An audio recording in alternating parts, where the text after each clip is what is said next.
నువ్వు చాలా ఫాస్ట్ అబ్బా, కొంచెం తగ్గించుకో. అలా కాదు, ఇలా ఉండాలి. ఇంత స్పీడ్ ఏంటి? కొంచెం కంట్రోల్లో ఉండు. ఇవన్నీ మంచి మాటలా కాదా అన్నది పక్కన పెడితే అసలు ఇలాంటి మాటలంటే నాకు చిరాకు.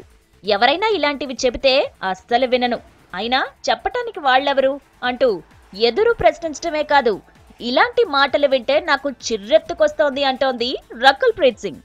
చెప్పటానికి అదిగాని వాడుగాని ఎవరు అంటూ భవిష్యత్తులో ఎవ్వరూ చెప్పొద్దని కూడా హింట్ ఇచ్చేసింది.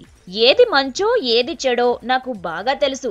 ఒకరితో నీతులు చెప్పించుకోవాల్సిన అవసరం కూడా లేదని ఖరాఖడ్డీగా చెప్పేస్తోంది పంజాబీ బ్యూటీ. నేను చాలా ఫాస్ట్, అలాగే ఉంటా.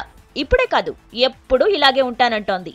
అవునులే, మంచి రోజులకు కాలం కానప్పుడు చెప్పేవాడు లోకువగానే కనిపిస్తాడులే అంటోంది ఫిల్మ్ ఇండస్ట్రీ.